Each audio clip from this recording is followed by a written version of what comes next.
CID को phone करता हूँ। हाँ Madan ji. Hello hello Madan ji, hello Madan ji, क्या हो गया?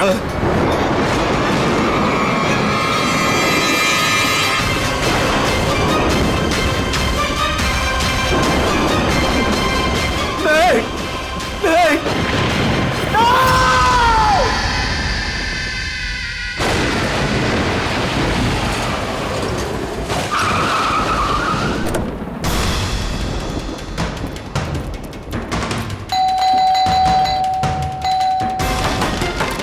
मदन जी,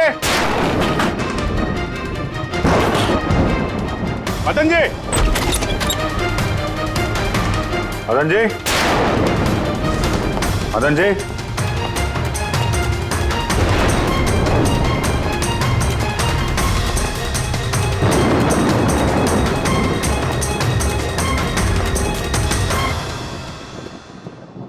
दे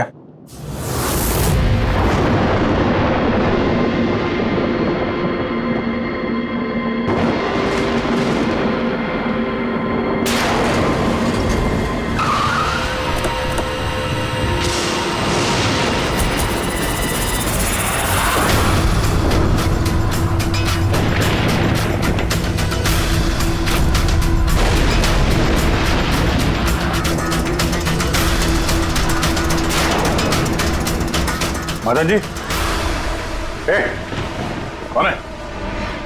ए, कौन है? कौन है?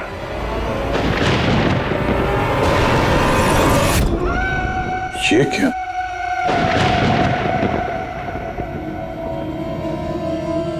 पुतला?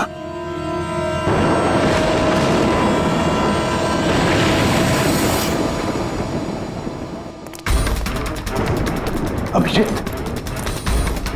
सर, आने में देर हो गई।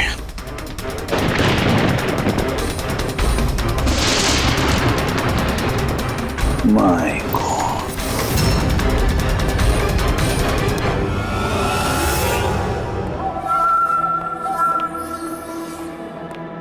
ये लीजिए।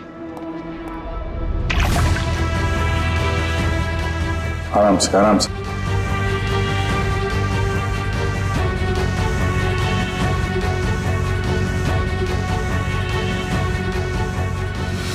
मदन जी, आप ठीक तो है ना? क्यों, क्या हुआ आपको? कोई है वो मेरी जान लेना चाहता है।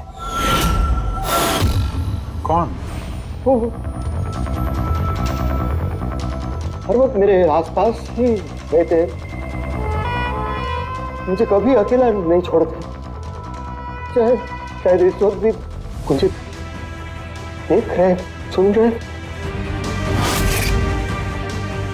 देखिए मदन जी, घबराइए मत, आपको कुछ नहीं होगा, हम लोग हैं ना।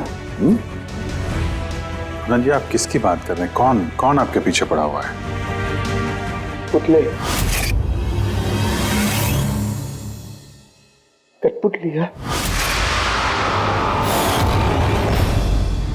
कठपुतली है? हाँ, नहीं मतलब वो टाइप की नहीं, मतलब जो बेजान हो, किसी के इशारे पे नाचे। ये कठपुतलियां बातें करती, मदन जी बोलती है, खुद चलती फिरती।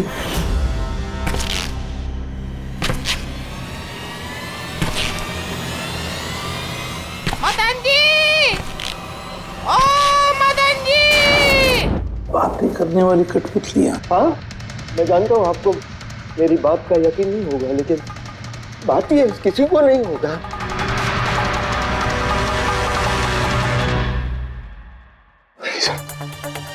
आपने ऐसी कठपुतलियों के बारे में सुना है? नहीं। जानते हैं कुछ दिन पहले मेरे साथ क्या हुआ था? उस दिन मेरा बर्थडे था, घर की बेल बजी, मुझे लगा मेरे दोस्त मुझे मिलने आए हैं।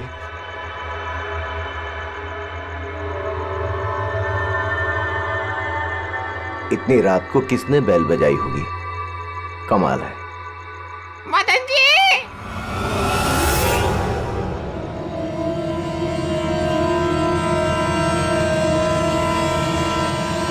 कौन? दिखाई नहीं दे रहा, मैं हूँ।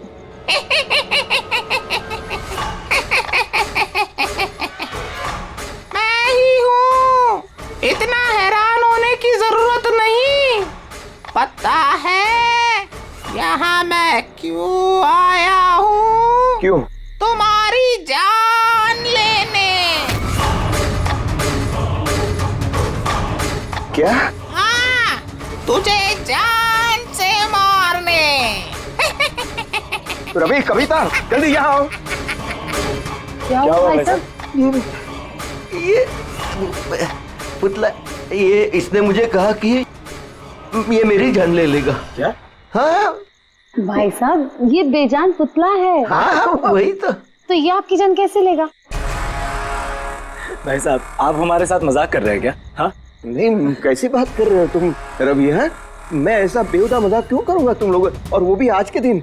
अरे मैंने खुद सुना, इसने मुझे कहा कि वो जान ले लेगा। एक मिनट, मैं देखता हूँ।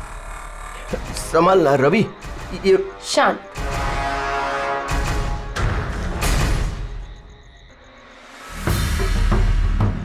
भाई साहब, लगता है शायद आपके साथ किसी ने मजाक किया है। इस लकड़ी के पुतले के अंदर किसी ने शायद स्पीकर फिट किया होगा। चेक करो, कहीं स्पीकर होगा।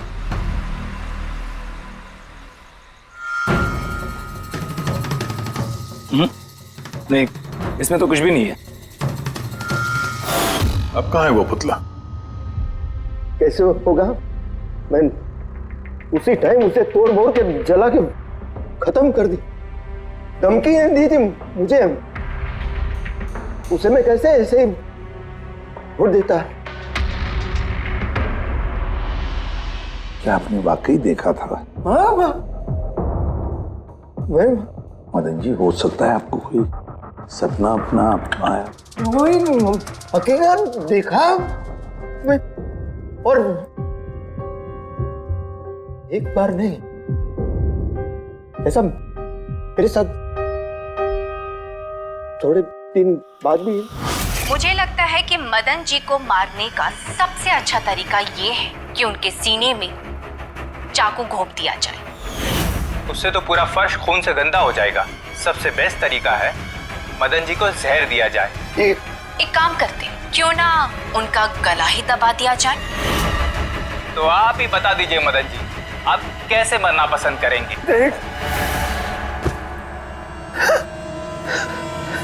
मदन जी,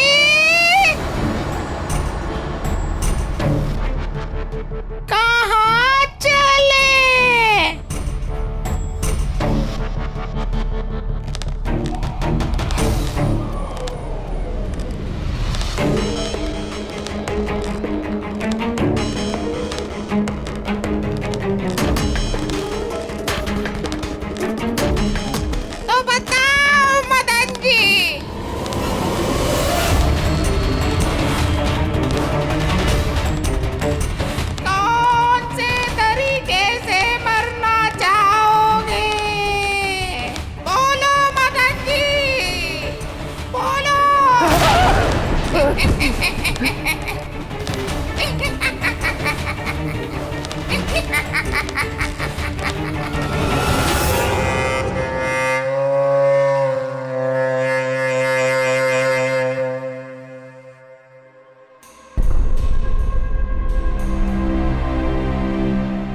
वाकई मदन जी की जान को वाकई खतरा था।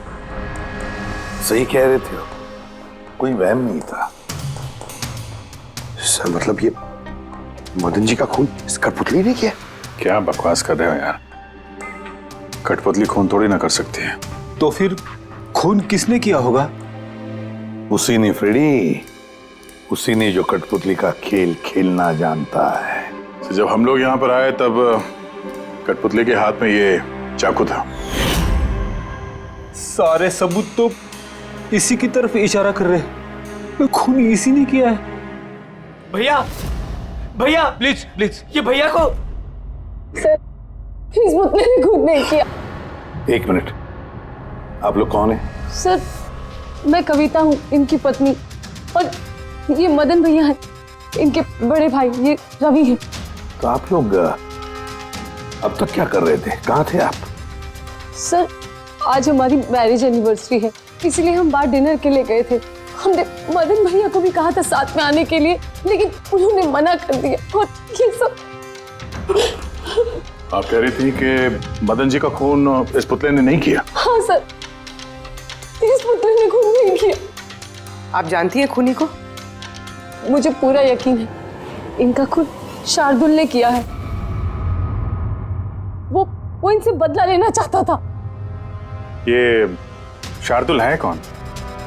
किस बात का बदला लेना चाहता था? शार्दुल एक पेंटाकोलिस्ट और वॉइस ओवर आर्टिस्ट था। मदन भैया और रवि के बड़े भैया अंकुश भैया के बचपन का दोस्त। अंकुश भैया को शार्दुल से बचपन से ही बहुत लगाव था। जब उन्होंने देखा कि शार्दुल जिंदगी में कितनी ठोकरें खा रहा है, तो 5 साल पहले उन्होंने अपना घर शार्दुल को दे दिया ताकि वो वहां से अपना थिएटर ग्रुप चला सके। हालांकि वो लोग कभी अंकुश भैया को किराए के पैसे नहीं दे पाए, मगर अंकुश भैया को इस बात से कभी कोई तकलीफ नहीं हुई, क्योंकि वो जानते थे कि इस कला में इतने पैसे नहीं हैं। शार्दुल और उनके स्टूडेंट्स अंकुश भैया के घर से ही अपनी पेंटाकोलिस्ट की प्रैक्टिस किया करते थे। कठपुतलियों से बातें करवाने की इस कला का घंटों बैठकर रियाज किया करते थे। तो एक चीज तुम लोग अच्छे से समझ जाओ, वेंट्रिलोक्विज्म की कला आसान नहीं है, लेकिन ये इतना भी मुश्किल नहीं है। इस कला को करने की तकनीक इसके नाम में छिपी है। वेंट्रिलोक्विज्म एक लैटिन शब्द है जिसमें वेंटर का मतलब पेट और लोक्वी मतलब बोलना, और वेंट्रिलोक्विज्म मतलब पेट से बोलना। जैसे हेलो गौरव, कैसे हो तुम? फिर एक दिन अंकुश भैया गुजर गए और सब कुछ बदल गया।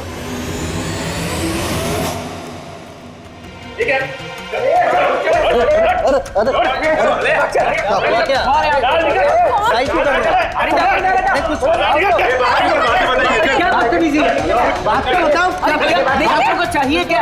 रवि, मदन, इधर क्या हो रहा है? क्या हो रहा है? ये जो इतने वक्त से तुम्हारी मुफ्तखोरी चल रही थी ना, आज से बंद हो रही। हमने यहाँ कोई धर्मशाला नहीं खोल रखी। लेकिन मदन, अंकुश ने तो कहा था। कौन अंकुश?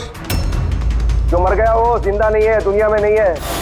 आज तक उसके तरीके से चलता था, अब मैं हूँ, मेरे तरीके से चलेगा। सुना तुमने? चलो जगह खाली करो। रवि समझा अपने भाई को। वो क्या समझाएगा मुझे? मैं समझता हूँ ना सब कुछ। और अगर यहाँ रहना ही है तो किराया देना पड़ेगा। किराया? हाँ किराया। कितना किराया देना होगा? मैं 4 लाख। 4 लाख? मगर 4 लाख तो हमारे पास नहीं है। नहीं है तो खाली करो, वरना पुलिस को बुला के तुम सबको जेल में भिजवा दूंगा। वहां पर रहने का कोई किराया भी नहीं देना पड़ेगा। मदन, हमें कुछ मोहलत दो।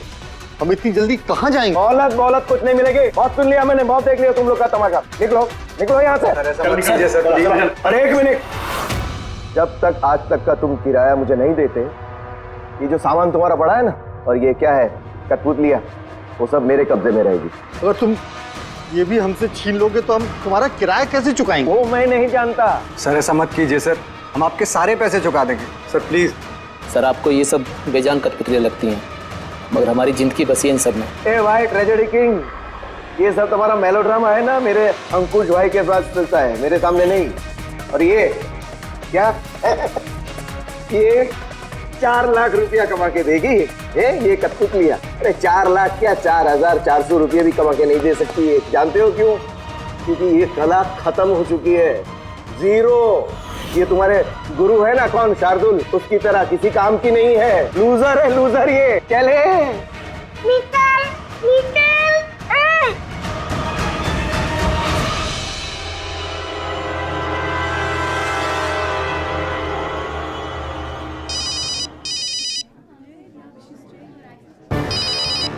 ये भी ना। कौन है भैया? और कौन, शार्दुल। बार बार मुझे इस तरह फोन करके धमकियां देता है। मैं देखता हूँ। मैं आ रहा हूँ तुझे मारने। अब तेरी जिंदगी कुछ ही दिन की मेहमान है। हेलो भैया, मेरे ख्याल से हमें पुलिस के पास जाना चाहिए। पुलिस डिपार्टमेंट में मैं किसी को जानता हूँ, शायद वो हमारी मदद करे। हाँ भैया, मुझे बिल्कुल भी उम्मीद नहीं थी कि शार्दुल इतना सनकी निकलेगा। हमें पुलिस के पास जाना चाहिए। कोई फायदा नहीं, ये शार्दुल अपने मोबाइल से फोन नहीं कर रहा, कोई लैंडलाइन नंबर से कर रहा है। Landline number? मैं पता लगाता हूँ ये नंबर कहाँ का है। क्या? ये क्या बोल रहे हो तुम? हाँ सही बोल रहा हूँ, ये नंबर इस हॉस्पिटल के मॉर्ग रूम का है। शार्दुल मुझे मॉर्ग रूम से धमकी भरे फोन क्यों करेगा? इस नंबर से इन लोगों को धमकी भरा कॉल आ रहा है। कल रात को भी आया, आज सुबह भी, लगातार 3 दिनों से आ रहा है। कौन कर रहा है ये कॉल? सर, इस फोन से किसी को भी फोन करने की इजाजत नहीं है। मैं सारा दिन यहीं पे रहता हूँ, इस फोन से किसी ने भी कोई कॉल नहीं किया। तो फिर तुमने किया होगा फोन? साहब, मैं क्यों फोन करूंगा? मैं तो आप लोगों को जानता भी नहीं हूँ। हाँ, तो हो सकता है तुमने शार्दुल के कहने पे किया हो। क्या नाम दिया आपने? शार्दुल। शार्दुल? ये है शार्दुल, जानते हो इसे? ये आप लोगों को कैसे कॉल कर सकता है? क्यों नहीं कर सकता कॉल?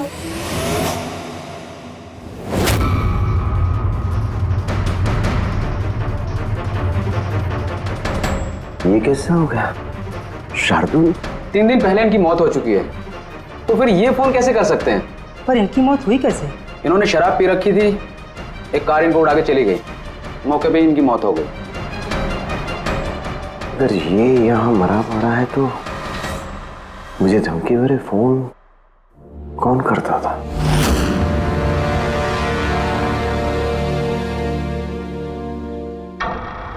सर, पुलिस रिकॉर्ड के मुताबिक तो ये सारे कॉल्स मौके लैंडलाइन से आए थे।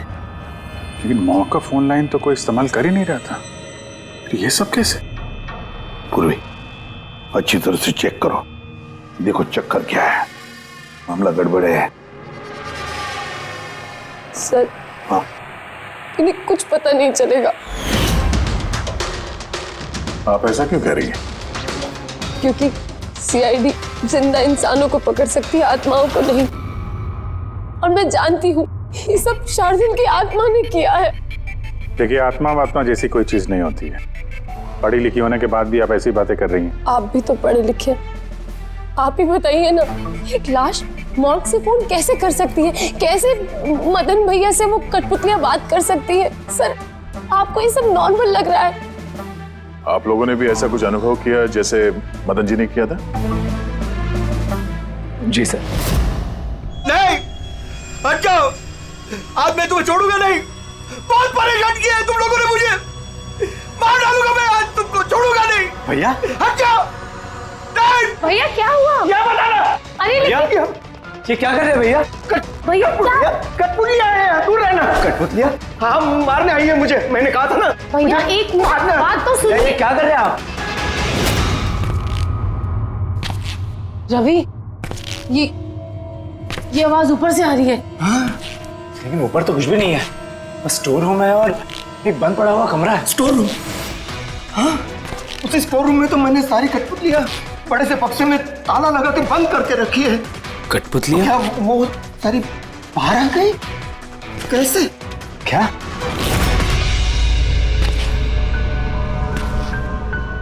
भैया, आप डरिए मत, आइए ऊपर चलिए। रवि, लेकिन चलो चलिए, आराम से, संभल के।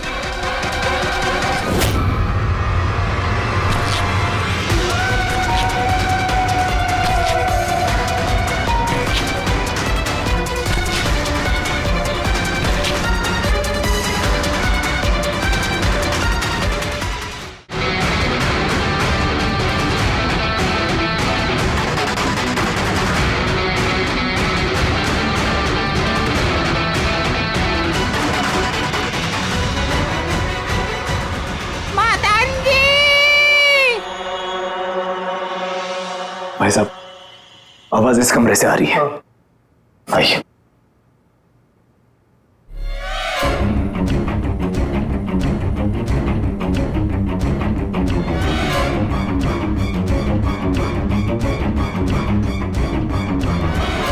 मदन जी,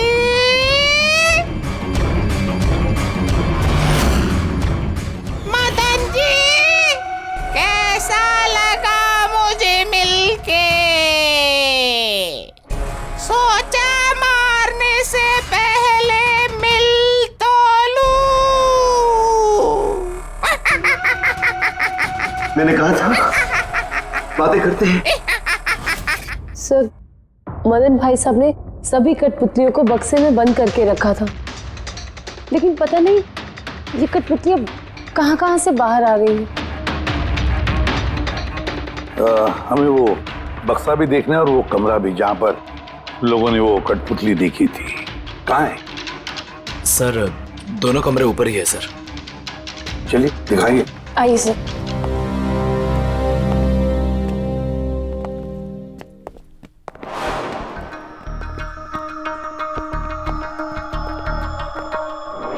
सर, पैरों की आवाज हमने कॉरिडोर में सुनी थी और वो पुतला हमने यहाँ इस जगह पर देखा था सर।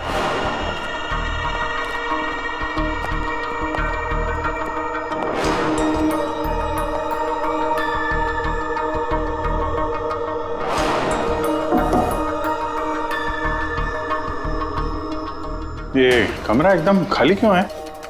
सर, मैंने सोचा था कि यहाँ पर ट्रेडमिल और बाइसिकल रखूंगा और थोड़ी एक्सरसाइज करूंगा, पर कभी टाइम ही नहीं मिला।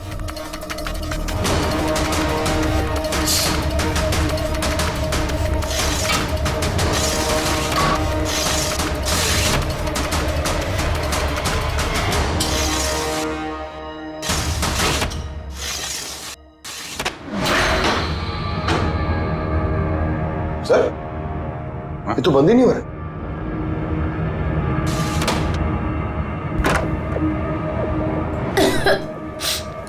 आइए सर।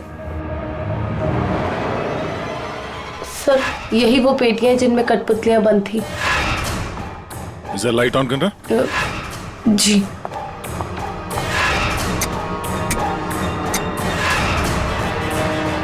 सर, ये कमरा बहुत दिन से बंद है तो शायद बल्ब खराब हो गया।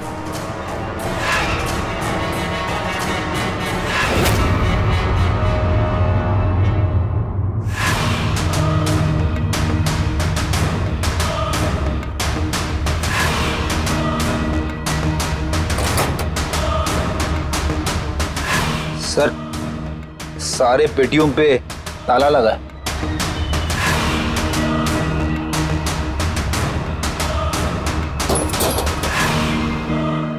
मगर ये ताले मजबूत नहीं है, कोई भी इसे आसानी से खोल सकता है।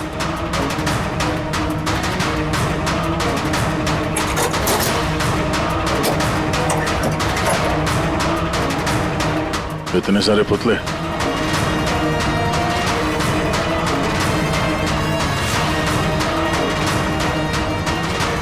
देखे जरा, इसमें कोई मैकेनिज्म फिट तो नहीं है। सर, मैं आपसे बोल तो रही हूँ ये बात नहीं करते हैं। जरूर इसमें शार्दुल की आत्मा आकर बात करती है। अंदर कोई मैकेनिज्म या कोई स्पीकर तो है नहीं जिससे आवाज आ सके। सर, वाकई में ये सच बोल रही है। ना तो कोई मैकेनिज्म है और ना ही कोई स्पीकर, तो फिर ये कठपुतलियां बोल कैसे सकती है?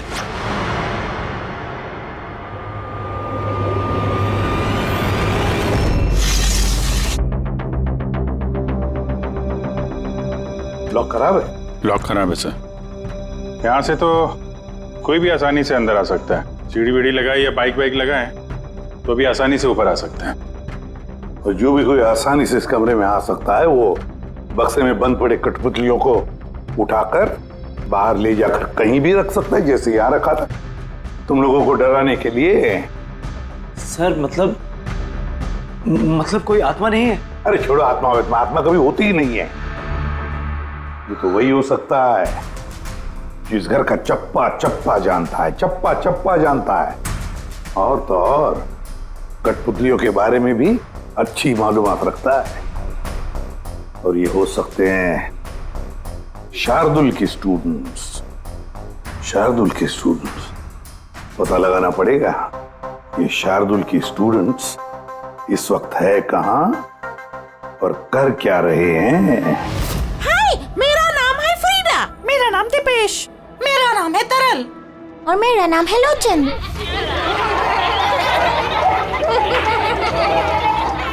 आज मैं आप सबको एक बहुत ही अच्छी कहानी सुनाने वाली हूँ।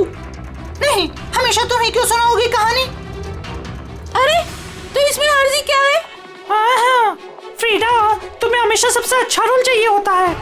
हाँ दीपेश, तुमने बिल्कुल सही कहा। मेहनत हम करते हैं और फेमस तुम होती हो। तुम्हारी कठपुतली का भी यही कहना है। सर, समझ में नहीं आ रहा सर, ये कठपुतली बात कैसे कर रही है? अरे पंकज, एक कला है आवाज बदलने की कला। इसे कहते हैं वेंट्रिकुलिज्म। बिल्कुल, बात तो यही लोग कर रहे हैं, लेकिन लगता है कि ये आवाज कठपुतली के मुंह से निकल रही है। मगर सर, ये लोग कहाँ बात कर रहे हैं? देखिए ना, इनके तो मुंह भी नहीं चल रहे। देखो, मैं कह रहा हूँ मैं सबसे बेस्ट हूँ। यही तो कला है पंकज, बिना मुंह खोले इतनी साफ आवाज में बात करना। आवाज यहाँ पेट से निकलती है। वो आत्मा भी इसी कला की पैदाइश थी। उन पुतलों ने इसी कला के जरिए मदन जी से बात की थी और वो न्यूज रीडर्स ने भी। मगर सर, ये लोग तो कठपुतलियों को ऐसे हाथ से हिला रहे हैं सर। हाँ, तो ऐसे तो होता है पेट शो में। मगर सर, मदन जी ने वो पुतला देखा था, उसे तो कोई हाथ से नहीं हिला रहा था, नहीं कोई बात कर रहा था ऐसे। शायद कोई मैकेनिज्म फिट किया होगा उन पुतलों में जो किसी रिमोट कंट्रोल से ऑपरेट होता होगा। सर, मगर रवि ने बोला था कि उसके अंदर कुछ भी नहीं था, कुछ भी नहीं था। साउंड मैकेनिज्म नहीं मिला था, लेकिन उसके सर के अंदर कोई मैकेनिज्म था जिसकी वजह से उसका सर और मुंह हिल रहा था, जो शायद रवि को दिखा नहीं। ऐसी कठपुतलियां बनाना शार्दुल या उसके किसी स्टूडेंट का ही काम हो सकता है, जो मदन जी के घर का चप्पा चप्पा अच्छी तरह से जानता है। इन्हें पता होगा उस खिड़की के बारे में जिसका लाश टूटा हुआ था। घर में घुस के जगह जगह कठपुतलियां लगाना और उनसे बातें करवाना तो इनके बायत का खेल है। मगर सर, मॉर्ग से इन लोगों ने कॉल कैसे किया? सर, हाँ सर पता चल गया कि मॉर्ग रूम वाले फोन कैसे आ रहे हैं। कैसे? सर, इसके लिए स्पूफिंग सॉफ्टवेयर का इस्तेमाल किया गया। Spoofing software? ये क्या होता है? सर, अभी बताती हूँ।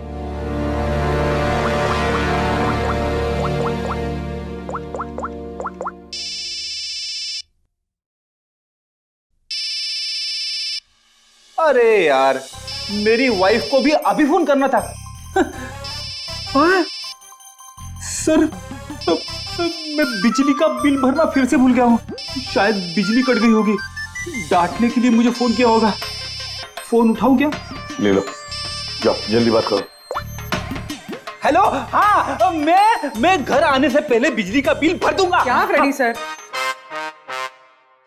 इस बार बिजली कट ही जाएगी। अरे पूर्वी, तुमने फोन किया? मगर ये तो मेरी वाइफ का फोन नंबर है। पूर्वी, ये कैसे किया? सर, ये तो स्पूफिंग सॉफ्टवेयर का कमाल है। फोन कहीं से भी करो, नंबर वही दिखाओ जो आप चाहते हो। पूर्वी, ये सॉफ्टवेयर तुम्हें मिला कहाँ से? सर, साइबर यूनिट से लिया है। सर, इसकी मदद से सिर्फ नंबर ही नहीं बल्कि इंसान अपनी लोकेशन भी गलत बता सकता है। अरे बाप रे, सर ये तो बड़ा खतरनाक सॉफ्टवेयर है। हाँ, खूनी ने मॉर्ग का नंबर इसलिए चुना ताकि हमें लगे कि ये सारा चक्कर शार्दुल की आत्मा का है। शार्दुल की आत्मा का। अच्छा बच्चों, आप लोगों को मिलके बहुत मजा आया। अगली बार फिर मिलेंगे। बाय। संभाल के बच्चे, संभाल के। Bye bye bye bye. जी कहिए, क्या मैं आपकी मदद कर सकता हूँ? जी हाँ, आप लोग मदद नहीं करेंगे तो और कौन करेगा? दरअसल हम ये जानना चाहते हैं कि मदन जी को डराने का प्लान आप में से किसका था? हम लोग कुछ समझे नहीं। अच्छा, तुम लोग भी नहीं समझे? हाँ? नहीं सर। अभी नहीं समझा? मैं नहीं बहुत हंसी आ रही है। हाँ, एक आदमी की जान चली गई, तुम सबको बहुत हंसी आ रही है। जान? किसकी जान? मदन जी की। खून हुआ है उनका सीआईडी से हम लोग। सीआईडी? जी हाँ, सीआईडी। और हमारे शक के दायरे में हो तुम सब।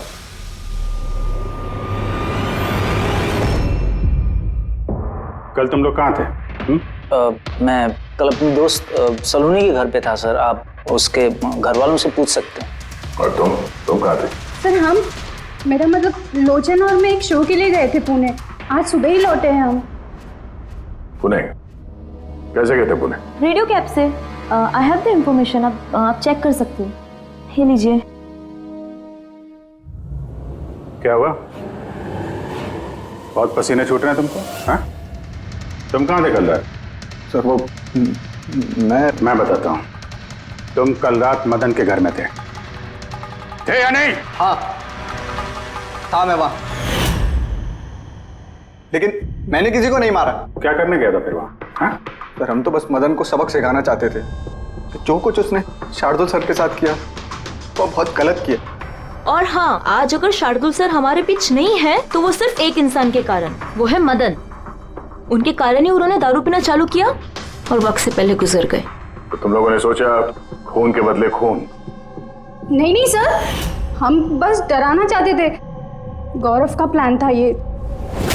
हाँ सर, गौरव ने कल रात मुझे फोन करके बुलाया था, तकरीबन 11:30-12 बजे के आसपास। लेकिन मैं थोड़ा लेट हो गया और 12:30 बजे पहुंचा।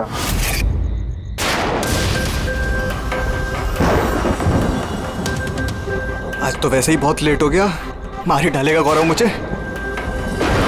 चला गया शायद अंदर, अब इससे इशारा कैसे करूं?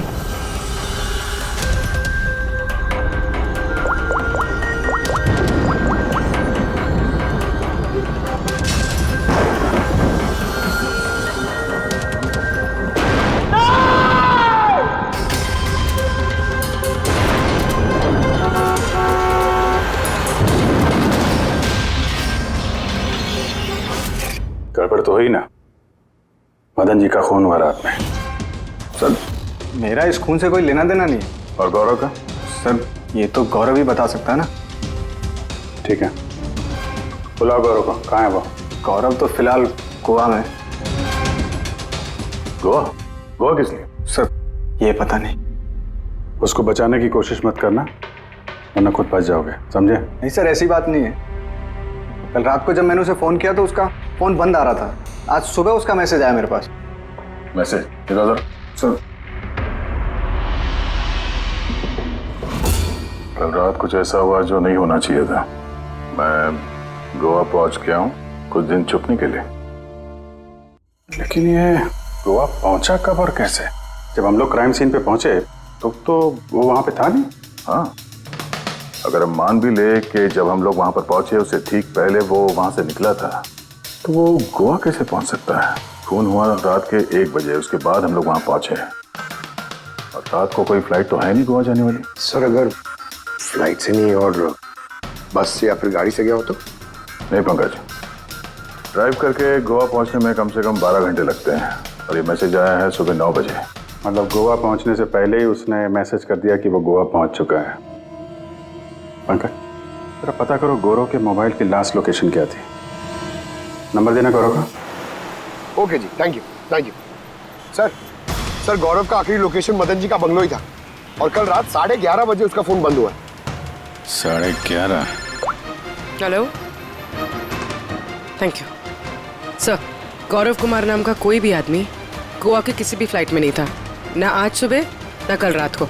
और तो और सर ये किसी भी एयरपोर्ट के सीसीटीवी फुटेज में भी दिखाई नहीं दिया। मतलब अपना शक सही निकला, गौरव यही है उसने या फिर किसी और ने उसके फोन से ये मैसेज भेजा है कि वो गोवा गया है।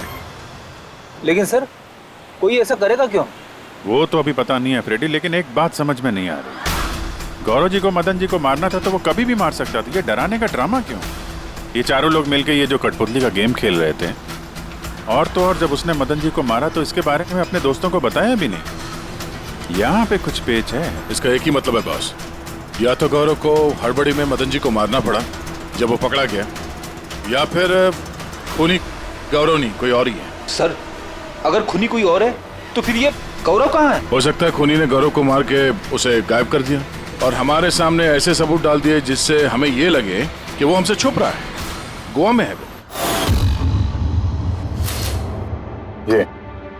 ये लॉक टूटा हुआ है। इसी खिड़की से गौरव और उसके साथी अंदर आते थे मदन जी को डराने के लिए। अगर ये गौरव कल रात यहाँ पे आया था और उसके बाद से गायब है तो हो सकता है उसके साथ जो कुछ भी हुआ यही हुआ। अगर यहाँ उसके साथ कुछ हुआ है तो कुछ ना कुछ ट्रेसेस तो मिलने चाहिए। लुमिनल टेस्ट करके देखते हैं। पूर्वी सर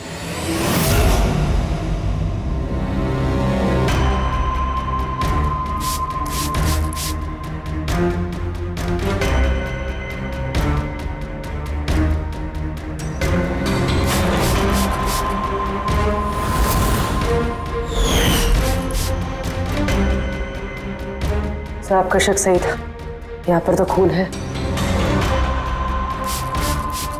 तो इस दरवाजे से जैसे ही बाहर निकला होगा किसी ने हमला किया उस पे। सर इस तरफ तो कोई निशान नहीं है। इस तरफ देखो।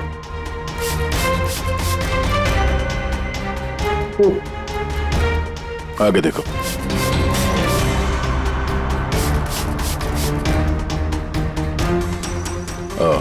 मतलब हमला करने के बाद गौरव को घसीट के यहाँ स्टोर रूम तक लाया गया।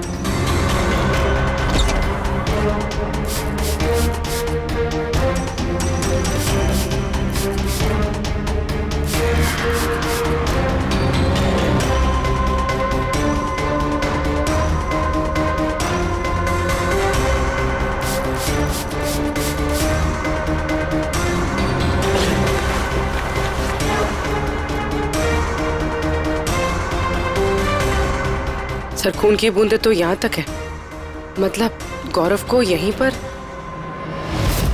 और हम लोग यहाँ पर आए और हमें पता भी नहीं चला। और अब यहाँ से गायब। लगता है अब बॉडी को ठिकाने लगा रहे होंगे इस घर के लोग।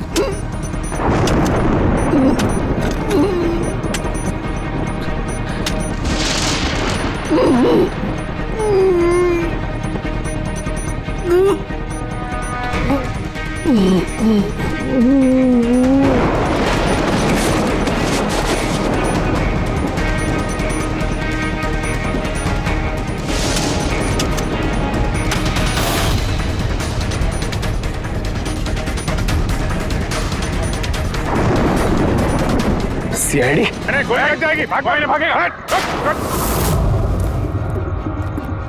चलो पीछे। सर हाँ जिंदा है। ले जाओ जल्दी हॉस्पिटल। जिंदा दफनाना चाहते थे सर। हाँ लेकिन आपको कैसे पता चला कि हम लोग यहाँ पर हैं? आजकल मोबाइल के जरिए भी मुजरिमों को पकड़ लेते हैं हम लोग।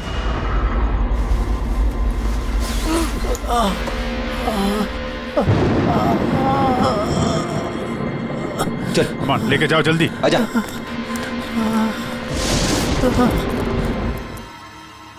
उस खुदगर्ज और लालची इंसान का मर जाना ही ठीक था। अंकुश भैया की मौत के बाद मदन भैया अकेले ही सारी प्रॉपर्टी हड़प जाना चाहते थे। हमें क्या मिलता? ठेंगा।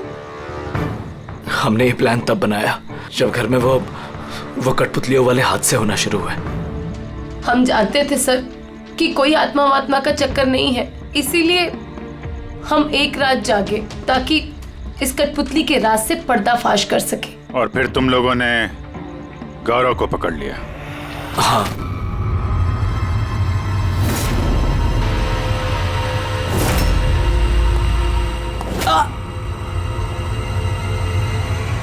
गौरव से सारा सच उगलवाने के बाद हमने सोचा कि उनके इस कठपुतलियों वाले खेल का फायदा उठाकर हम मदन भैया को मार सकते हैं। इसलिए गौरव पर हमला करके उसे बक्से में छुपा दिया और फिर मदन जी का खून करके हमें गुमराह करने की कोशिश की, ये दिखाना चाह के खून पुतले ने किया है। हाँ? हमें मालूम था कि सीआईडी कभी भी आत्मा की कहानी और कठपुतलियों के खेल पर विश्वास नहीं करेगी और आपका सीधा शक जाएगा शार्दुल के स्टूडेंट्स पर, खास करके गौरव पे। और हमें गुमराह करने के लिए तुमने वो गोवा वाला मैसेज भेज दिया। हाँ, हमने सोचा कि आप पूरी जिंदगी भर गौरव को यहाँ वहाँ ढूंढते रहेंगे और हम उसे मारकर यहाँ दफना देंगे। पैसों के चक्कर में तुमने अपने भाई की जान ले ली। क्या करोगे इन पैसों का? अब ये पैसे ना तो तुम्हें जेल की सलाखों के पीछे जाने से बचा सकते हैं और ना शायद फांसी के फंदे से।